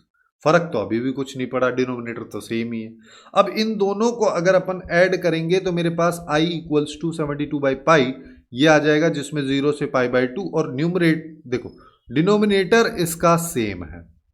अगर डिनोमिनेटर सेम है, न्यूमरेटर में क्या आ रहा है sign square theta plus cos square theta, जो कि 1 होता है। अगर ये 1 होता है तो इसको ऐसे लिख दो। अब इसको थोड़ा सिंप्लीफाई कर दे कि भाई यहां पे अगर तुम देखोगे तो इसको अपन क्या लिख सकते हैं कि ये ना साइन स्क्वायर थीटा का cube plus cos square theta का क्यूब लिखा हुआ है, जिसको हम लिख सकते हैं a प्लस बी फिर into A square plus B square minus A B, ये हो जाएगा। जिसमें अपने को पता है इसकी वैल्यू 1, तो इसको हटा ही सकते हैं अपन, है ना। इसकी वैल्यू 1 हो जाएगी, यानी कि 1 मल्टीप्लाई करने पे कोई फर्क ही नहीं पड़ता, ये है। अब इसको भी अच्छा इनका स्क्वायर भी तो करना है, तो यहाँ पे पावर 4 यहाँ पे आ जाएगी पावर, और पावर 4 यहाँ पे आ जाएगी, और इसमें कॉस स्क्वायर थीटा भी मेरे पास में होगा। ठीक है, अब ये जो लिखा है इसको अपन क्या लिख सकते हैं, भाई ये sine square theta plus cos square theta का whole square minus 2 sine square theta cos square theta, ये लिखा है। इसकी वैल्यू 1 होगी इस वाले की, तो ये 1 minus 2 sine square theta cos square theta, और एक और इधर है तो 1 माइनस 3, इसको अपन डायरेक्टली क्या लिख सकते हैं कि भाई ये मेरे पास में आ गया 72/पाई, यहाँ पे 0 से पाई बाई 2, और ये हो जाएगा डी थीटा, यहाँ पे आ गया 1 minus 3 sign square theta cos square theta. ये बेसिकली हम इसको डायरेक्टली लिख सकते। अब अगर मान लो मेरे को मैंने इतना लिख दिया है, तो मैं इसको थोड़ा सा चेंज और कर देता हूँ कि मैं ना इसको 4 से मल्टीप्लाई कर देता हूँ। ठीक है, तो ये 3/4 हो गया, तो 4 से मल्टीप्लाई किया तो ऐसे लिख सकते हैं हम इसको, जिससे क्या हुआ, जिससे ये बन गया साइन 2 थीटा। ठीक है, तो ये अपने पास में यहां पे आ गया 72/पाई 0 से पाई बाई 2, और ये ऊपर D theta 1 minus 3/4 sine square 2 theta, ये मेरे पास में आ रहा। अब यहां तक अगर मान लो अपने पास में आ चुका है वैल्यू। अच्छा एक और छोटा सा चीज कि अगर मान लो मैंने इन दोनों को प्लस किया, तो दोनों को प्लस करने के बाद ये 2i के इक्वल आया। अगर ये 2i के इक्वल आ रहा है तो ये 36 हो जाएगा, ये वापस से 36 ही हो जाएगा। इस चीज का ध्यान रखना भाई, छोटी छोटी कैलकुलेशन मिस्टेक्स बहुत ध्यान से अपने को देखते हुए चलना है, कहीं पे हो ना जाए। अब ये अगर मान लो मेरे पास में हो गया है, तो मैं क्या करता हूं 2 थीटा को, इसको मैं मान लेता हूं t। अगर मान लो मैंने इसको t माना, तो मैं यहां पे बोल सकता हूं ये वाली वैल्यू dt के इक्वल, यानी कि d थीटा को मैं लिख सकता हूं 1/2 dt, ये आ जाएगा। अच्छा इसमें लिमिट भी चेंज कर लो कि जब थीटा टेंस टू 0 है तो t की वैल्यू कहां जाएगी 0, और जब थीटा टेंस टू π/2 है कि ये π/2 की तरफ जब जा रहा है, तो t की वैल्यू अपने पास में पाई की तरफ जाएगी, क्योंकि इसका दुगना है। तो अब ये बेसिकली क्या हो गया कि ये अपने पास में 36/पाई तो था ही, 1/2 और आ जाएगा, ऊपर dt आ जाएगा, ये 0 से पाई हो जाएगा, यहां पे आ जाएगा 1 ये माइनस साइन स्क्वायर टी, ये मेरे पास में आया। ठीक है, अब इसको अगर मान लो मैं थोड़ा सा सिंप्लीफाई करना चाहूं, तो इसको अपन क्या कर सकते हैं कि ये हमारे पास में लिखा हुआ है, जिसको ना मैं एक्चुअली में ऐसा कर लेता हूं कि हाँ, इससे sec स्क्वायर टी से मल्टीप्लाई कर देता हूं, यानी कि ऐसा भी बोल सकते हैं हम इसको कि cos स्क्वायर टी से मैं इसको डिवाइड कर दे रहा हूं। जब मैं इसको cos स्क्वायर टी से डिवाइड करूंगा, सबसे पहले 18/पाई तो यहां पे आ जाएगा, ये 0 से पाई हो जाएगा। ठीक है, और यहां पे हो जाएगा sec स्क्वायर टी dt यहां पे बात करोगे तो ये हो जाएगा sec square T minus 3/4 tan square T. अब देखो, अब मेरे को अगर मान लो यहाँ पे इसको बनाना है तो इसके लिए मैं यहाँ पे क्या कर सकता हूँ, भाई 18/पाई ले लेता हूँ, ये 0 से पाई आ गया, ऊपर की बात करते हो sec ये आ जाएगा, और यहाँ पे जो मेरे पास में ये लिखा है sec square T minus 3/4 tan square T, इसको ना मैं एक और चीज़ करता हूँ, इसमें एक बार -1/4 tan स्क्वायर टी मैंने सब्ट्रैक्ट कर दिया, अगर सब्ट्रैक्ट किया तो मेरे को ऐड भी करना पड़ेगा, ये कर देता हूं, जिससे क्या होगा कि ये जो दोनों हैं ये मिलके बन जाएगा tan स्क्वायर टी। तो यहां पे आ गया sec square theta minus tan square theta, जिसकी वैल्यू होती है 1। तो ये आ गया 18/पाई, ये 0 से पाई, यहां पे आ गया sec square T D T, और ये हो गया 1 माइनस 1 प्लस बन गया अब ये, और ये बन गया tan स्क्वायर टी। ठीक है, अब अपने को यहां पे पता है कि tan x जो है या tan t जो है वो फंक्शन एक्चुअली में π/2 पे डिसकंटिन्यूअस होता है, और यहाँ पे स्क्वायर हो रहा है तो 0 से π/2 से पाई में सेम वैल्यू मिलेगी। तो अपन इस लिमिट को 2 से मल्टीप्लाई कर देते हैं तो ये 36/पाई हो जाएगा, इस लिमिट को तोड़ दो 0 से π/2 तक, और ये हो जाएगा sec square T D T, और ये 1 + 1/4 tan स्क्वायर टी। बस अब क्वेश्चन बहुत आसानी से हो जाएगा कि मैं यहाँ पे अब tan t को u ले लेता हूं, जिससे क्या होगा sec square T D T D you में चला जाएगा, और इसकी लिमिट देखोगे जब t 0 है तो u भी 0 की तरफ जाएगा, और जब इसको मत लिखो, चलो ठीक है, बिना लिमिट चेंज किए भी अपन इसको कर सकते हैं। देखो कैसे कि 36/पाई हो गया, यहाँ पे ये आ जाएगा अपने पास में du, और यहाँ पे बात करोगे तो ये 1 + u², ठीक है, ये यहाँ पे 1 + u² अपने पास में हो जाएगा। ठीक है, ये वैल्यू मेरे पास में हो, एक सेकेंड ना, ये 1/4 भी तो है यहाँ पे, अगर ये 1/4 है तो इसको ना 1/2 को इधर ही ले लो, ठीक है, क्योंकि इस वैल्यू को मैं लिख सकता हूँ 1/2 tan t और इसका होल स्क्वायर। तो मैं यहाँ पे 1/2 को उधर ही अगर ले लेता हूँ तो यहाँ पे 1/2 आएगा, तो इस 2 को इधर कर देते हैं, इधर किया तो ये 2 यहाँ पे आ गया, जिससे अपने पास में फिर से घूम फिर के वो 72/पाई हो गया। ये 1/1 + x² वाला है, जिसका मतलब उसका इंटीग्रेशन tan इनवर्स u हो जाएगा। अब मेरे को लिमिट लगानी है तो u की वैल्यू रिप्लेस कर दो, u अपने पास में क्या है, u हमने ले रखा है ½ tan t, ठीक है, और इस पे लिमिट लगा दो 0 से π/2 की। बस अब अगर मान लो अपन इसको सॉल्व करते हैं तो हमारे पास में यहाँ पे देखो आ जाएगा 72/पाई, बहुत ज़्यादा लेंदी हो गया लेकिन ये है ना, और यहाँ पे आ जाएगा tan इनवर्स, ये अपने पास में इन्फिनिटी की तरफ जा रहा होगा तो माइनस tan इनवर्स 0। तो बेसिकली ये आ गया मेरे पास इतना, इसकी वैल्यू π/2, अगले वाला 0, आंसर आ गया 36। इस तरीके से इस क्वेश्चन को हम कर सकते हैं, जो कि बहुत ज़्यादा लेंदी क्वेश्चन है। ऐसे क्वेश्चन को जनरली अपने को स्किप ही कर देना है पेपर में, बिना फालतू का टाइम वेस्ट करोगे तो, क्योंकि कहीं ना कहीं सिली मिस्टेक इसमें हो ही जाएगी, इस चीज़ का ध्यान रखें। ठीक है, इसके अलावा अगर और कोई अप्रोच जिससे कि बहुत आसानी से हो जाए, तुमको क्लिक अगर हो रही है तो कमेंट सेक्शन में ज़रूर बता देना। अब चलते हैं नेक्स्ट क्वेश्चन पे, जिसमें अपने को क्या कह रहा है, हमारे पास में एक f(x) फंक्शन है जो कि इसने ये दे रखा है, जिसको तुम इसमें जैसे अपने को पता है इंटीजर बाहर आ जाता है तो तुम इसको -3 लिखोगे क्योंकि आगे माइनस है, तो ये आ जाएगा।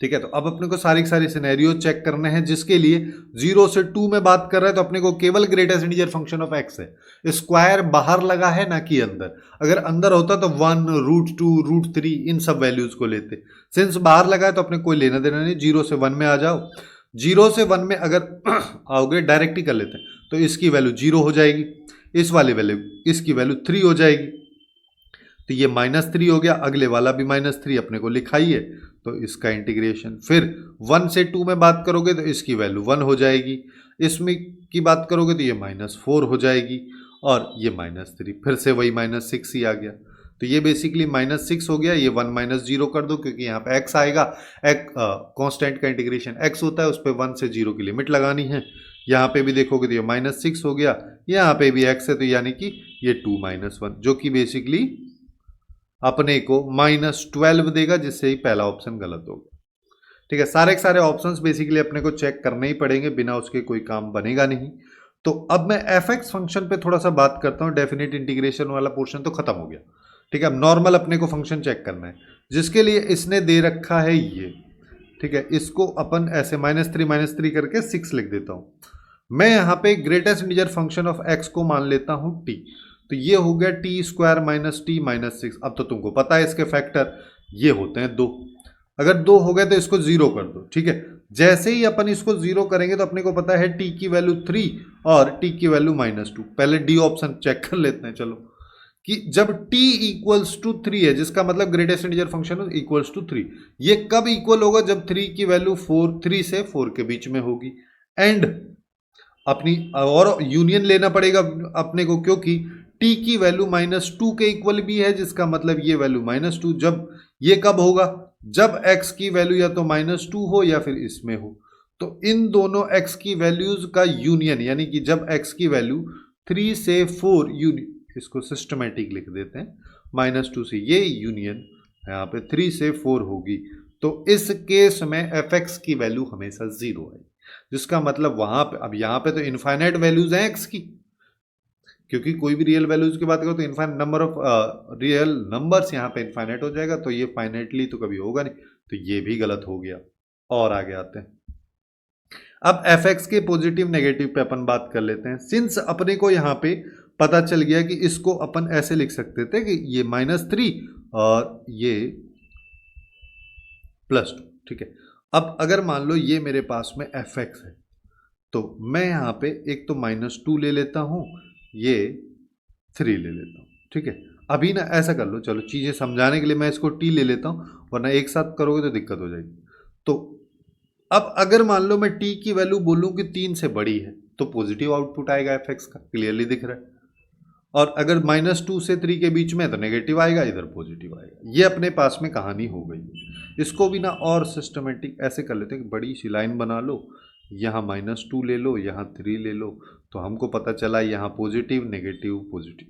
ठीक है, तो अब इसमें से ना तुम अब देखो यहीं पे खत्म कर सकते हो। तुमको यहाँ पे पता चला कि fx अपने को पॉजिटिव चाहिए, तो यहाँ पे 2 इंटरवल में पॉजिटिव आ रहा है, तो केवल एक में तो होगा नहीं, तो ये ऑप्शन गलत हो जाएगा, तो बच गया एक ही, है ना। लेकिन अगर मान लो अपने को करना है, तो सबसे पहले अपन यहाँ पे क्या कह रहे हैं? हम यहाँ पे कह रहे हैं कि t जब ग्रेटर देन और इक्वल टू 3 होगा, ग्रेटर देन 3, तभी पॉजिटिव आएगा।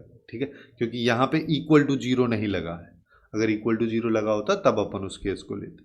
अब t की वैल्यू यानी ग्रेटेस्ट इंटीजर फंक्शन की वैल्यू 3 से बड़ी, 3 से बड़ी क्या क्या हो सकती है? 4, 5, 6 ये सब। तो ये कब आना स्टार्ट होगी? जब x की वैल्यू 4 या 4 से बड़ी होगी। ठीक है, तो इस केस में अपन बोल सकते हैं x जब 4 से इंफिनिटी होगा तो fx हमेशा पॉजिटिव देगा। लेकिन ओनली केवल इसी केस में नहीं देगा, इस केस में भी देगा। ये केस क्या है? जब हमारे पास t की वैल्यू -2 से छोटी हो, यानी ग्रेटेस्ट इंटीजर फंक्शन की वैल्यू -2 से छोटी हो। इसका मतलब -3 हो सकती है, क्योंकि ये तो इंटीजर में ही हो सकती है ना। -3, -4, -5 ये सारी सारी वैल्यूज हो सकती हैं। लेकिन ये कब होंगी? जब x की वैल्यू -2 से जस्ट छोटी हो, यानी कि -2.1 भी होगी तो उसके ग्रेटेस्ट इंटीजर फंक्शन की वैल्यू -3 आएगी। तो एक तो ये वाला होना चाहिए था, एक ये वाला होना चाहिए था, तब जाके अपन यहाँ पे बोलते पॉजिटिव। तो ये भी हट गया। तो अब इस केस में आ जाते हैं। इस केस में अपन क्या बोल रहे हैं कि t greater than -2 and t less than 3। ठीक है, तो दोनों केसेस को अपन डील कर लेते हैं कि अगर मान लो मैं बोल रहा हूं कि मॉड x ग्रेटर देन -2, जिसका मतलब मैं कह रहा हूं -1 होना चाहिए, इसका आउटपुट 0, 1 ये सब होना चाहिए। लेकिन ये आउटपुट कब आएगा? जब x की वैल्यू -1 या -1 से बड़ी होगी। ठीक है, दूसरा केस में क्या कह रहा हूं कि t लेस देन 3 चाहिए, यानी कि mod greatest integer function of x जो है ये मेरे को लेस देन 3 चाहिए। लेस देन 3 का मतलब 2 हो सकता है, 1 हो सकता है, 0 हो सकता है, लेकिन ये कब होगा? जब x की वैल्यू अपने को पता है कि हमारे पास में 3 से छोटी हो, 3 से जस्ट छोटी 2.9999 भी होगी तो उसका ग्रेटेस्ट इंटीजर फंक्शन 2 ही होगा। तो यहां से इन दोनों को कंक्लूड करके अपन क्या बोल सकते हैं कि x की वैल्यू यहां से यहां जब होगी तो हमेशा fx का आउटपुट नेगेटिव आएगा। वही सी ऑप्शन है हमारा। बस ये खत्म हो गया।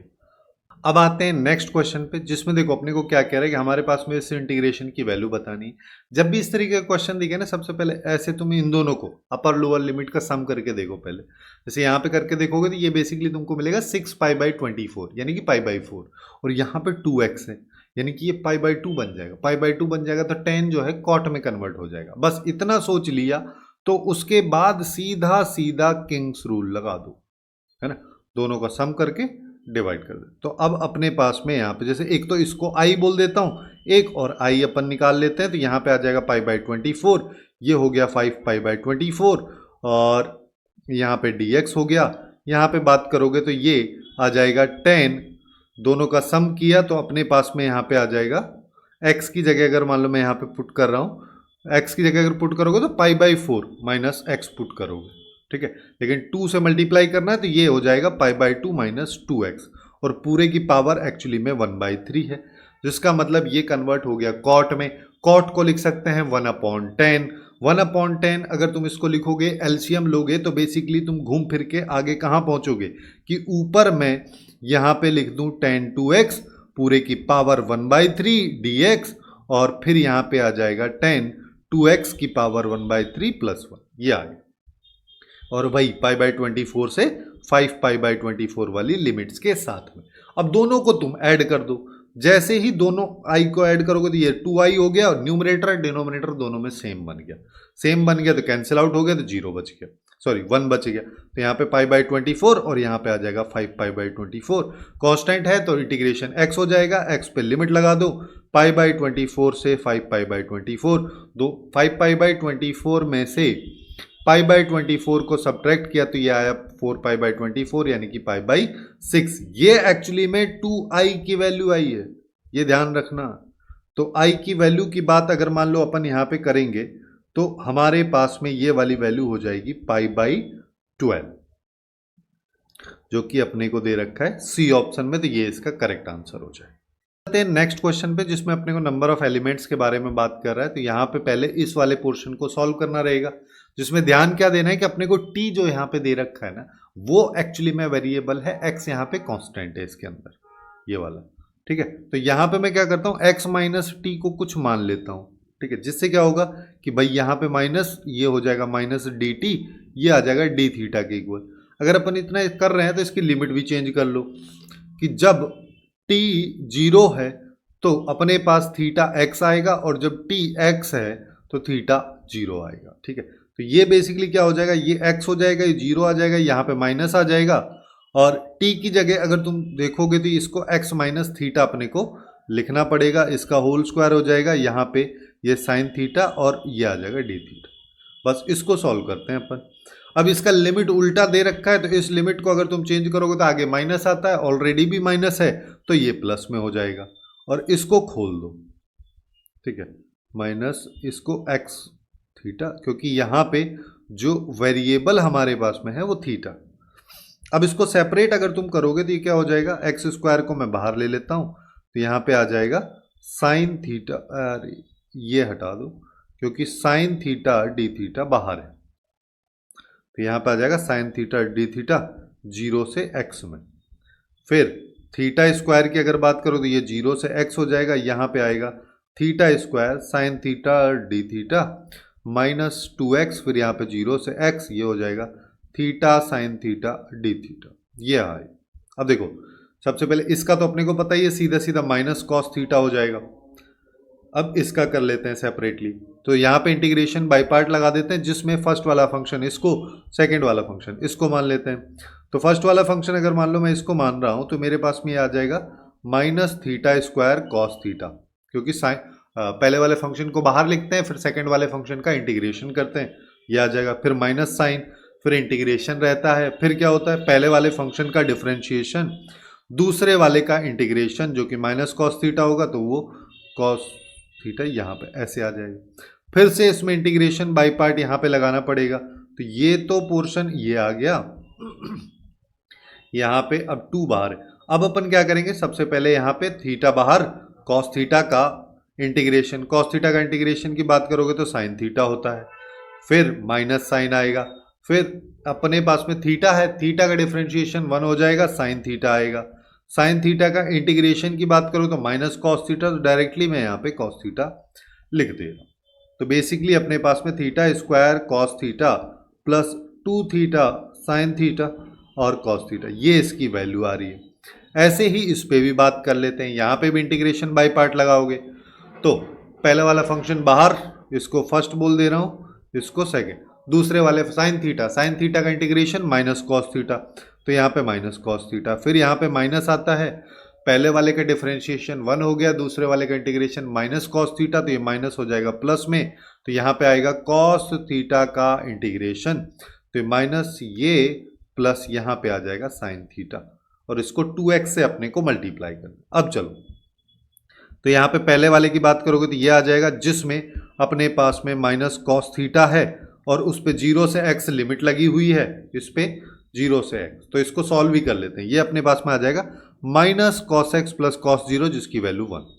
फिर यहाँ पे दूसरे वाला ये, इसमें लिमिट लगा दो 0 से x, 0 से x अगर इसमें लिमिट लगाओगे तो ये क्या हो जाएगा एक्स स्क्वायर कॉस एक्स, सबसे पहले x पुट कर देते हैं हर जगह, फिर यहाँ पे आएगा 2x साइन एक्स, फिर यहाँ पे आ जाएगा कॉस एक्स, फिर 0 पुट कर दो, 0 पुट करोगे तो पहली वाली वैल्यू 0, दूसरे वाली वैल्यू 0, और हमारे पास में एक सेकेंड यहाँ पे माइनस था, यानी कि ये वाली वैल्यू पहली वाली माइनस में आएगी, बाकी ये प्लस 0, और यहाँ पे आ जाएगा, इसमें भी 2 मल्टीप्लाई में है, ठीक है, 2 पूरे के साथ में मल्टीप्लाई में ना, तो यहाँ पे आ जाएगा 2, एक सेकेंड बस, यहाँ पे 2 कॉस एक्स, और यहाँ पे अपने पास -2 इसकी वैल्यू हो जाएगी, ठीक है। अब इसमें 0 से x पुट कर दो, सबसे पहले x पुट किया तो अपने पास में यहाँ पे आ जाएगा -x cos x, अच्छा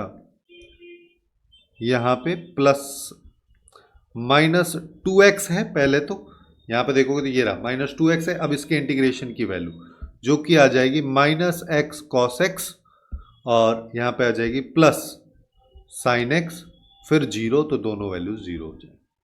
अब इसको सिंप्लीफाई कर लो, minus X square cos X plus X square, यहाँ पे माइनस ये आ गया, और यहाँ पे आ जाएगा प्लस 2x साइन एक्स, यहाँ पे आ जाएगा 2 कॉस एक्स -2, दूसरे वाले को 2x से -2x से मल्टीप्लाई करो तो 2x स्क्वायर कॉस एक्स हो गया, -2x साइन एक्स हो गया, बस यही आएगा। अब देख लो क्या क्या कट रहा है, 1 2 और 2 खत्म, इस 2 से ये 2 खत्म, तो बेसिकली मेरे पास में यहाँ पे आ गया x square plus 2 cos x -2, जो कि एक्चुअली में क्वेश्चन में खुद कह रहा है एक्स स्क्वायर के बराबर है। अगर ये वाली वैल्यू एक्स स्क्वायर के बराबर, तो इससे ये गया, तो यहाँ पे आ गया 2 कॉस एक्स इक्वल्स टू 2, यानी कि कॉस एक्स इक्वल्स टू 1। ये कब आता है, जब x की वैल्यू 2n पाई होगी, जहां पे n कोई भी नेचुरल नंबर, अपन इंटीजर ले लो, चलो ये वाला कहानी, ठीक है। अब अगर ये अपने को देखना है तो अपने को यहाँ पे कह रहा है कि इसकी वैल्यू 0 से 100 अपने को लेके भी चलनी है, तो 0 से 100 बेसिकली 2n पाई की वैल्यू होनी चाहिए, तभी जाके दोनों में कॉमन आएगा। तो 2 पाई से डिवाइड कर देते हैं, तो यहाँ तो 0 ही रहेगा, यहाँ n आ गया, 2 पाई से डिवाइड करो तो 50 बाई पाई, 50 बाई पाई मतलब ये 3.14, 16 की अगर बात करो तो 48 होता है, लेकिन थोड़ा सा और पॉइंट में वैल्यू है तो चेक कर लेते हैं एक बार कि वह 3.14 को 16 से अगर मान लो मैं मल्टीप्लाई करता हूं तो यहाँ पे 6 आ जाएगा, और 16 और 6 की अगर बात करो 22 हो गया, और यहाँ पे अपने पास में 2 बच गया, तो ये 50.24 है, जो कि एक्चुअली में 50 से बड़ी वैल्यू आ रही है। तो हम यहाँ पे बोल सकते हैं कि n की वैल्यू 16 नहीं होगी, यहाँ पे हमारे पास में ये 15 तक जा रहा होगा, तो यानी कि 0 से 15 के सारे नेचुरल नंबर्स मेरे पास में आ रहे हैं, तो यहाँ पे वैल्यू 0 1 2 3 इससे 15 तक, तो ये क्या कह रहा है, नंबर ऑफ एलिमेंट, तो नंबर ऑफ एलिमेंट टोटल 16 हो गए, तो 16 ही इस क्वेश्चन का करेक्ट आंसर हमारे पास हो जाएगा। अब चलते हैं नेक्स्ट क्वेश्चन पे। नेक्स्ट क्वेश्चन में अपने को यहाँ पे कुछ इस तरीके का अटपटा सा फंक्शन दे रखा है जिसके बारे में बोला है कि एफ जो है एक डिफरेंशिएबल फंक्शन है जिसके बारे में ये दे रखा है, और फिर कह रहा है कि एफ एक्स को अगर एक स्टैंडर्ड पैराबोला मान लिया जाए जो कि इन दोनों पॉइंट से पास हो रहा है तो ये बताना है, जिसका मतलब अल्टीमेटली अल्फा और बीटा फाइंड आउट करना है, जहां पे अगर मैं इस वाली वैल्यू को कुछ मान लूँ तो चीज़ें मेरे लिए बहुत ज़्यादा आसान हो जाएंगी। फॉर एग्जाम्पल मैं इसको u ले लेता हूँ। अगर मान लो मैंने u लिया तो यहाँ पे tx ये एक्चुअली में u हो गया, वेरिएबल यहाँ पे t है, तो यानी कि t के रेस्पेक्ट में डिफरेंशिएशन करोगे तो x/36 dt du हो गया, यानी कि तुम यहाँ पे dt को 36/x du लिख सकते हो। ये हो गया पहला चीज, ठीक है। इसमें चलो लिमिट भी चेंज कर लेते हैं कि जब अब हम यहाँ पे कह रहे हैं कि t 0 है तो u भी 0 की तरफ जा रहा है, लेकिन जब t 36 है तो u x की तरफ जा रहा है, बस। तो अब अपने पास में यहां पे क्या हो गया, ये 0 से x हो गया, यहां पे आ गया f ऑफ u du, और ये वैल्यू एक्चुअली में 4 अल्फा एफ एक्स के इक्वल है, जहां पे एफ एक्स एक पैराबोला है और y equal to F X अगर मैं मानूं तो इसको ना मैं A X square plus B X plus C इस तरीके से बोल देता हूं कि ये पैराबोला है।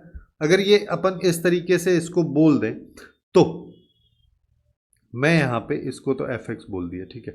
तो मैं यहाँ पे क्या कह रहा हूँ कि मैं तुमसे कह रहा हूँ बेसिकली ऐसा कर लो कि y इज इक्वल टू जो एफ एक्स है जो कि पैराबोला है उसको ये मान लो, ठीक है। अगर अपन ये मान रहे हैं तो इसी वैल्यू को अगर u वेरिएबल के साथ लिखोगे तो A U square B U plus C हो जाएगा, इसमें तो कोई फर्क ही नहीं पड़ना। अब इसका इंटीग्रेशन भी बहुत आसानी से हो जाएगा, तो u का हो जाएगा u³ और b यहाँ पे u²/2, फिर यहाँ पे आ जाएगा cu और इसमें 0 से x लिमिट लगा दो, तो यानी कि x अगर पुट करोगे तो ये ax³ plus bx² plus cx, ये लेफ्ट वाली वैल्यू हो गई। राइट साइड में बात करोगे तो एक्चुअली में अपने को ये दे रखा है, इसको मल्टीप्लाई कर दो तो यानी कि 4 अल्फा a x² प्लस यहाँ पे आ जाएगा 4 alpha b x plus 4 alpha c।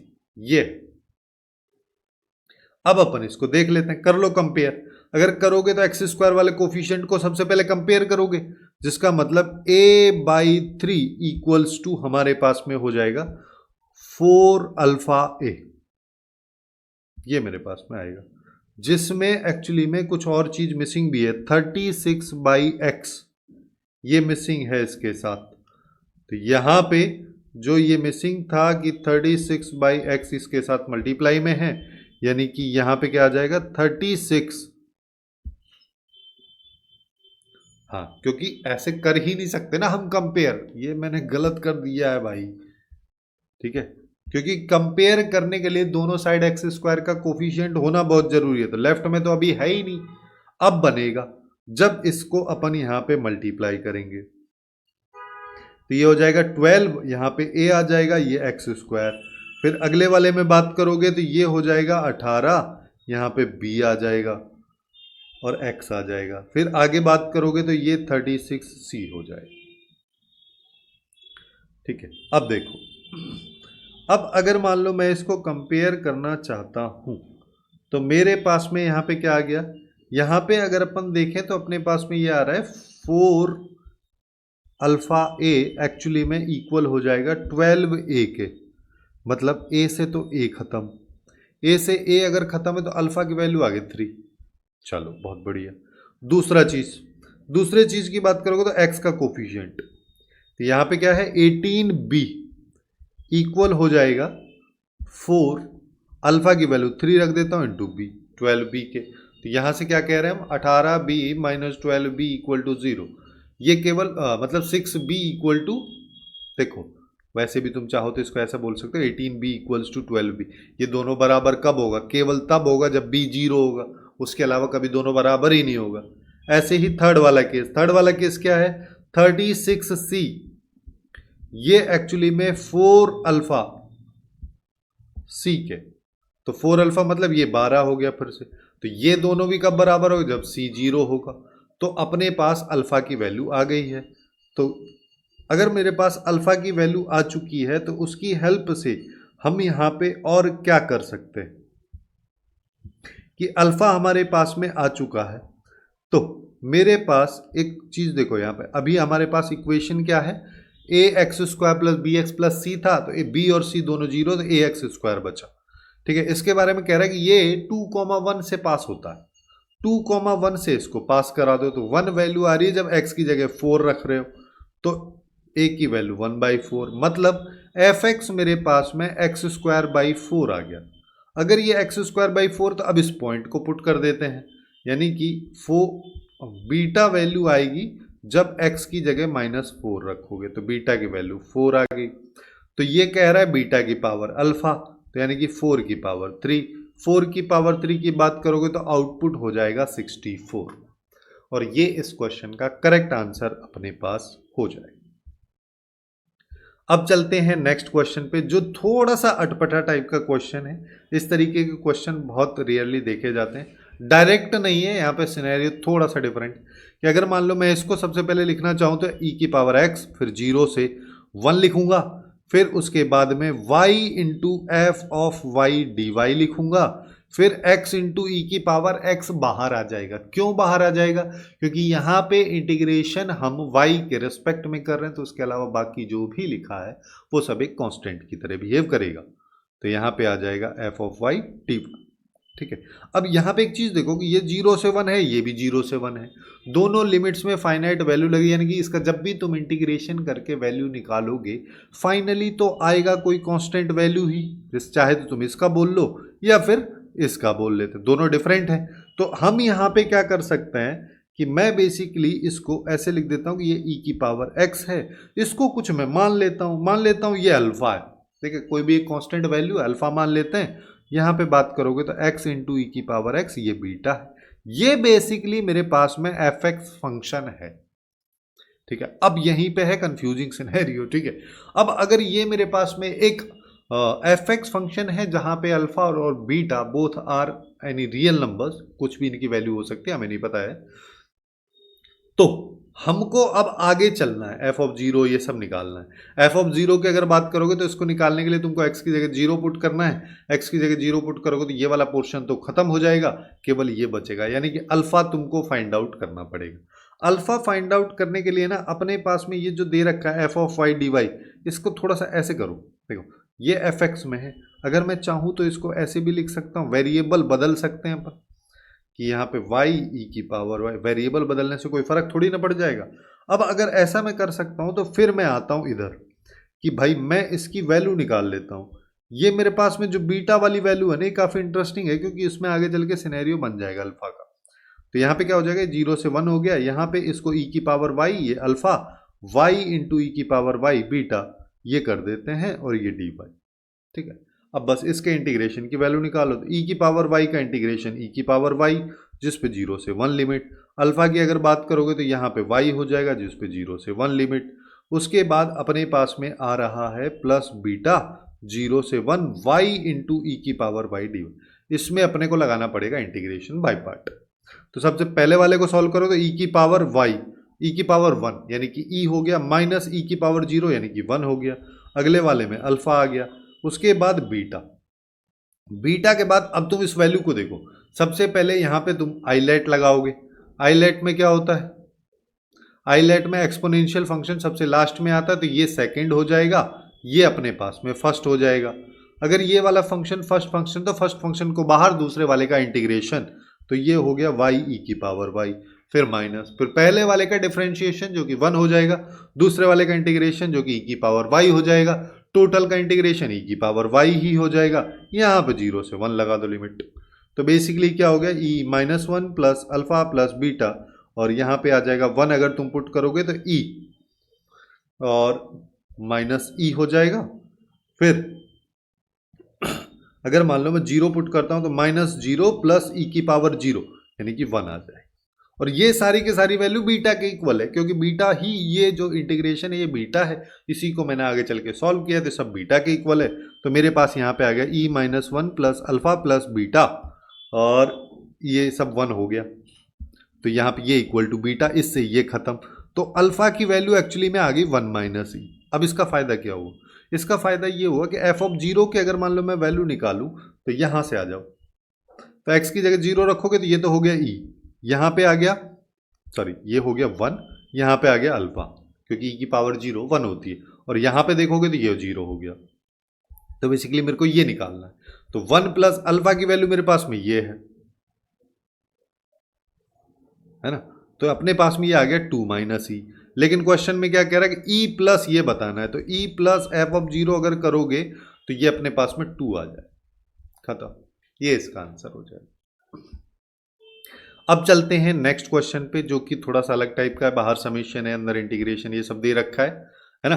अच्छा एक चीज सबसे पहले समझ लो कि sine mod of sine x की अगर बात करें तो इसका पीरियड पाई होता है, लेकिन यहीं पे अगर ये पाई एक्स होता तो इसका पीरियड 1 हो जाता, क्योंकि जैसे ही 1 होगा तो साइन के अंदर जो वैल्यू लिखी है इसका आउटपुट पाई तक जाएगा, तो फिर इसका ग्राफ बनता ही वैसे है अपने पास में इस तरीके से 0 पाई में, ठीक है, ये चीज अपने को याद रखनी। अब चलो, अब थोड़ा सा आगे अपन यहाँ पे चलते हैं कि यहाँ पे अगर मान लो मैं इस अंदर वाली वैल्यू को ही देखूं तो मैं यहाँ पे ये वाला लगा देता हूँ सबसे पहले, a plus B minus x, क्योंकि मेरे को यहाँ पे चीज़ें दिख रही हैं कि r माइनस एक्स अगर मान लो मैं यहाँ पे पुट कर दूंगा, मैं सबसे पहले अंदर वाले को i मान लिया था इसको, अब i इक्वल टू मैंने यहाँ पे क्या किया कि ये 0 से r हो गया, और यहाँ पे मैं कर दिया r माइनस एक्स और mod of sine pi x, यहाँ पे dx भी होगा, ठीक है। अब इन दोनों को मैं ऐड कर देता हूं, ऐड करूंगा तो यहाँ पे 2i आ गया, यहाँ पे 0 से r आ गया, और यहाँ पे बच गया r,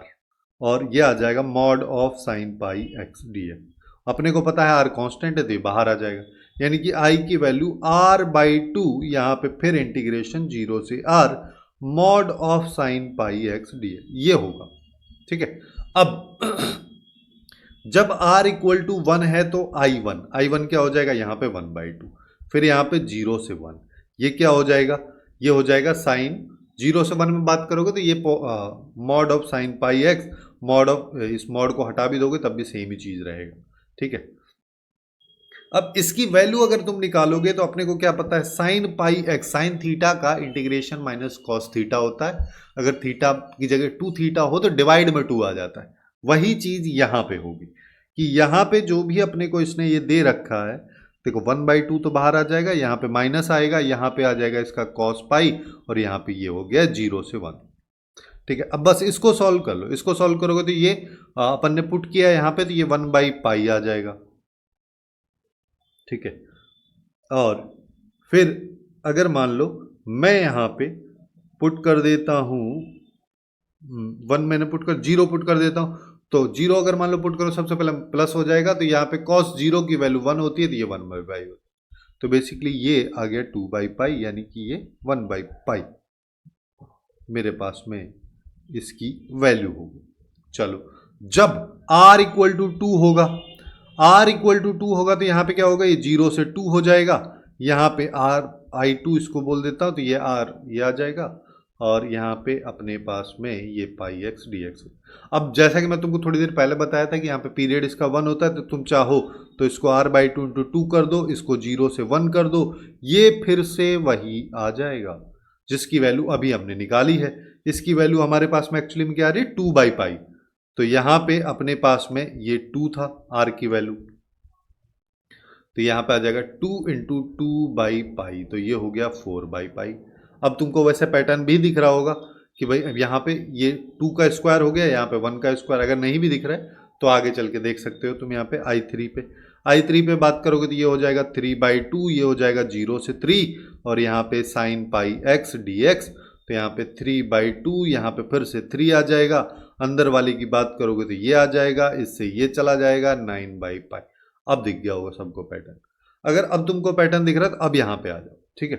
अब जो ये कहता वो चल रहा है ना, वही करते हैं हम कि भाई सबसे पहले रूट है, पाई से मल्टीप्लाई करना है पहले वाले इंटीग्रेशन की वैल्यू को, दूसरे वाले इंटीग्रेशन की वैल्यू की अगर बात करूँ तो 4/पाई है, इससे मल्टीप्लाई कर देना है, फिर ऐसे ही अपने को चलता हुआ जाना है, लास्ट में यहाँ पे पाई है, 20 तक अगर हम जा रहे हैं तो 400 भाई ये करना ही पड़ेगा अपने, क्योंकि 2 पे 2 का स्क्वायर, 3 पे 3 का स्क्वायर, वो सब चल रहा है। तो बेसिकली घूम फिर के ये 1 2 3 से 20 तक का सम पूछ रहा है, तो इसका n इंटू n प्लस 1/2 होता है, आंसर आ गया 210। ऐसे इस क्वेश्चन को खत्म कर सकते हैं। अब चलते हैं नेक्स्ट क्वेश्चन पे, जिसमें अपने को क्या कह रहा है कि एफ हमारे पास में एक पोलिनोमियल है जो कि इस तरीके से दे रखी है, तो इसका बताना है। ऐसे क्वेश्चंस कंफ्यूजिंग इसी वजह से होते हैं कि ये एफ एक्स ना दे के ये दे दिया, लेकिन तुम यहाँ पे सिंपल सा ये कर सकते हो कि मैं मान लेता हूँ ये टी है, ठीक है। तो मेरे पास में बेसिकली क्या आ गया, यहाँ पे मेरे पास आ गया एफ ऑफ टी। ये किसके इक्वल हो जाएगा, एक्स को अब रिप्लेस कर दो कि भाई जब एक्स स्क्वायर प्लस वन अगर टी के बराबर है तो एक्स स्क्वायर की वैल्यू टी माइनस वन के बराबर है। तो ये पहले वाला क्या हो जाएगा, टी माइनस वन का होल स्क्वायर, जिसको तुम चाहो तो T square minus two T plus one, फिर यहाँ पे 5 और एक्स स्क्वायर की जगह टी माइनस वन रखोगे तो 5t माइनस 5 प्लस 2। इसको सिंप्लीफाई कर लो तो ये हो गया टी स्क्वायर और तुम्हारे पास में यहाँ पे बच गया प्लस 3t और ये दोनों मिलके हो रहा है 3 और ये बन गया माइनस 2। ये तुम्हारे पास में एफ ऑफ टी है। अगर एफ ऑफ टी ये है तो एफ ऑफ वाई भी अगर तुम निकालना चाहोगे तो Y square plus 3y minus 2, यानी कि एफ ऑफ एक्स भी अगर तुम लिखना चाहोगे तो x square plus 3x minus 2, जिसका मतलब 0 से 3 पकड़ लो ये और इसको ले आओ यहाँ पे। अगर तुम इसको ले आए तो ये हो गया x cube by 3 plus 3 x square by 2 minus 2x, ये इसका इंटीग्रेशन हो गया। 0 से 3 इसमें रख दो, रखा तो यहाँ पे अपने पास 3 की पावर 3 पुट करोगे तो 3 की पावर 3 यहाँ पे बनेगा, डिवाइड बाय 3 करोगे तो 3 की पावर 2 यानी कि ये बन गया 9। अगले वाले में आ जाओ तो ये हो गया 27/2, इसमें करोगे तो -6, अगले वाले में तो सब में 0 ही हो जाना है, ये हमारे पास में आ जाएगा। तो यहाँ पे ये आ गया 3 + 27/2, तो 27 में 6 ऐड कर दो तो ये हो गया 33/2। ये इस क्वेश्चन का करेक्ट आंसर हमारे पास हो जाएगा। अब चलते हैं नेक्स्ट क्वेश्चन पे, जिसमें अपने को ये वाला वैल्यू दे रखा है, इसको अपने को किसी एक इंटीग्रेशन में सिंप्लीफाई करना है, तब ये बताना है। वैसे तुम चाहते थे यहाँ पे डायरेक्टली इसको ये भी लिख सकता था, ये π/4 से π/6 वही सेम चीज़ है, बस वो कंफ्यूज करने के लिए ऐसा दे रहा है। जब भी इस तरीके का सिनेरियो अपने को दे रखा हो तो देखो मैं इसको सिंस डिनोमिनेटर में चीज़ें मल्टीप्लाई में है तो मैं इसको सेपरेट कर लेता हूँ कि अपने पास में यहाँ पे क्या आ जाएगा, ये dx बन गया ऊपर और नीचे बन गया अपने पास में साइन की पावर 5 और कॉस की पावर 2, फिर यहाँ पे माइनस आ जाएगा और -5 लिख दो इसको। जब अपन इसको -5 लिख रहे हैं तो यहाँ पे कॉस स्क्वायर से कॉस स्क्वायर कैंसिल आउट हो जाएगा, dx बचेगा, ये आ गया साइन की पावर 5, ठीक है। अब अगर मान लो मेरे पास में ये दूसरा वाला दे रखा है ना, मैं इसको थोड़ा सा तोड़ देता हूँ इन द सेंस कि कॉस स्क्वायर एक्स को सेक स्क्वायर एक्स लिख देता हूँ और जो बाकी बचा हुआ है उसको ऐसे। ये काफ़ी अच्छा तरीका है ऐसे टाइप के क्वेश्चन को करने का, जिसका फ़ायदा अपने को ये होता है कि अब डायरेक्टली मेरे को ये मिल जाएगा। कैसे मिल जाएगा, मैं इसको इंटीग्रेशन बाय पार्ट से सॉल्व कर लेता हूँ, इसका इंटीग्रेशन बहुत आसानी से हो जाता है। तो इसको अपन फर्स्ट फंक्शन ले लेंगे, ठीक है, इसको फर्स्ट ले लो, इसको सेकेंड ले लो, है ना। तो फर्स्ट लिए अगर मान लो तो साइन की पावर 5x ये हो गया और इसका इंटीग्रेशन करोगे तो tan स्क्वायर एक्स का सेक एक्स होता है, फिर माइनस आ जाएगा। फिर यहाँ पे अब इसका डिफ्रेंशिएशन करोगे तो -5 डिवाइड बाई ये पावर 6 हो गया इसका, और उसके साथ साथ यहाँ पे आ गया tan x, ये हमारे पास में आ रहा है, ठीक है, ये dx हो गया। अब अच्छा अभी तो sin x का ही मैंने किया है, साइन एक्स की पावर का, साइन एक्स का अगर करोगे तो साइन एक्स का डिफरेंशिएशन कॉस एक्स होता है, इसके साथ टेन एक्स मल्टीप्लाई कर दो। और ये तो हुआ इस वाले पार्ट का, इस वाले पार्ट को भी मैं एज इट इज लिख देता हूँ कि ये -5 यहाँ पे dx डिवाइड बाई साइन की पावर 5 है। अब देखो कहानी काफ़ी इंटरेस्टिंग है कि इन दोनों को अगर तुम मल्टीप्लाई करोगे तो तुमको पता है साइन एक्स मिलता, ठीक है, और इस साइन एक्स से अगर मैं इसको काटूं तो ये साइन की पावर 5 बचेगा और ये माइनस इधर वाले माइनस को आके कर देगा प्लस, जिस वजह से ये वैल्यू और ये वैल्यू दोनों हो गई सेम, कर दो कैंसिल, तो केवल हमारे पास ये आ गया, ठीक है, जिसको अपन लिख सकते हैं कि हमारे पास tan x divide by sine की पावर 5 ये है, ठीक है। जिसको तुम चाहो तो ऐसा कर लो कि 1/साइन की पावर 4 हो गया और यहाँ पे cos x आ जाए, ये आ गया बेसिकली। अब तुमको क्या निकालना है, f ऑफ π/6, तो π/6 पुट कर दो, साइन π/6 साइन 60 डिग्री उसकी वैल्यू होती है √3/2, ठीक है, π/6 30 डिग्री होता है यार, तो ये 30 डिग्री तो 1/2 होती है, और cos π/6 इसकी वैल्यू हो जाएगी √3/2, ये हमारे पास में आएगा। अच्छा यहाँ पे फिर इसकी पावर 2 ना होके 4 हो जाएगी, यानी कि 2 की पावर 4 ऊपर चली जाएगी, उसके साथ 2 भी मल्टीप्लाई में नीचे √3, यानी कि 32, 2 की पावर 5 32 होता है, ये आ जाएगा। ऐसे ही π/4 की बात करोगे, दोनों की वैल्यू सेम होती है, तो यहाँ पे 1/√2 की पावर 5 आ जाएगा, यानी कि √2 की पावर 5 आ जाएगा, जिसको अपन लिख सकते हैं 4√2। सिंस ये सब कुछ कॉमन ले रहा है तो मैं √3 से ऊपर नीचे मल्टीप्लाई कर देता हूं, तो ये मेरे पास में आ जाएगा 4√6/√3, है ना। इन दोनों को सब्ट्रैक्ट करना है तो अपने पास 4√3 को अगर मान लो मैं कॉमन लिया तो यहाँ पे 8 बच गया, यहाँ पे बच गया √6। ये अपने को बी ऑप्शन में दे रखा है, तो ये इस क्वेश्चन का करेक्ट आंसर आसानी से हो जाए।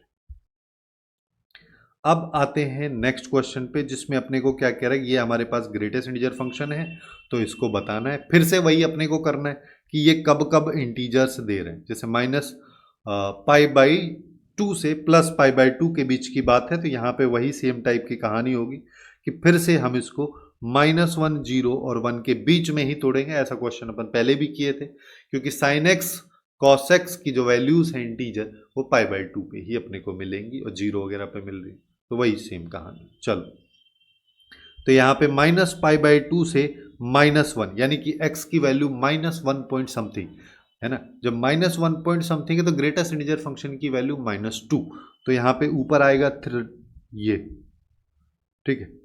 नीचे की बात कर लो, यहाँ पे 3 आ गया। इसकी बात करोगे तो sin x की वैल्यू माइनस अपने पास में कुछ ना कुछ होगी, ठीक है। sin x की वैल्यू की अगर बात करो -0 पॉइंट समथिंग होगी, -0 पॉइंट समथिंग का ग्रेटेस्ट इंटीजर फंक्शन -1 होगा। cos x की वैल्यू -π/2 से -1 के बीच में 0 पॉइंट समथिंग होगी, जिसका ग्रेटेस्ट इंटीजर फंक्शन 0 हो जाएगा, ठीक है। ये अपने पास में आ जाएगा। फिर -1 से 0, -1 से 0 की बात करोगे तो ऊपर इसकी वैल्यू -1 हो जाएगी,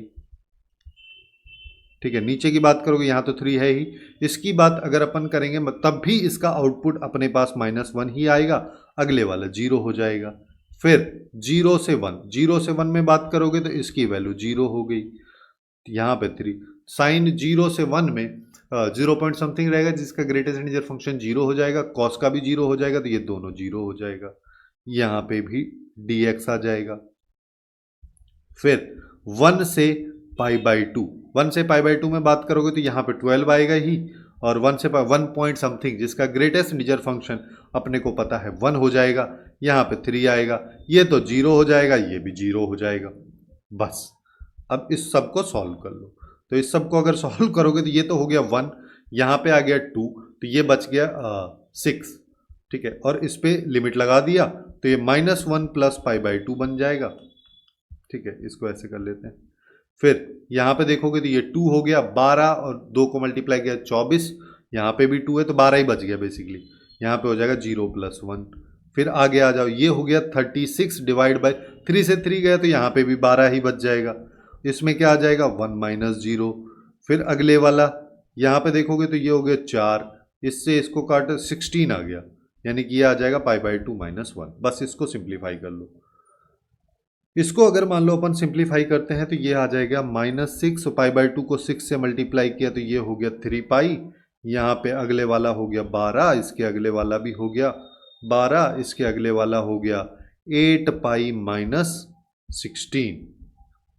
चलिए इन दोनों को करेंगे तो यहाँ पे बचा -4, इसके साथ अगर मान लो मैंने किया, इधर कर लो इन दोनों को, तो ये हो गया -10 और इन दोनों को ऐड किया तो बच गया 2, और यहाँ पे बच गया 11π, जो कि अपने को सी ऑप्शन में दे रखा है। तो ये फाइनली इस क्वेश्चन का करेक्ट आंसर हमारे पास हो जाएगा। और कुछ इस तरीके से डेफिनेट इंटीग्रेशन के सारे क्वेश्चंस अपन ने यहाँ पे कवर किए हैं। इसी तरीके से बाकी सारे चैप्टर्स को अपन ने लेफ्ट वाली प्लेलिस्ट में कवर किया है, वहाँ से जाके बाकी सारे चैप्टर्स के PYQs को भी तुम चेकआउट कर सकते हो।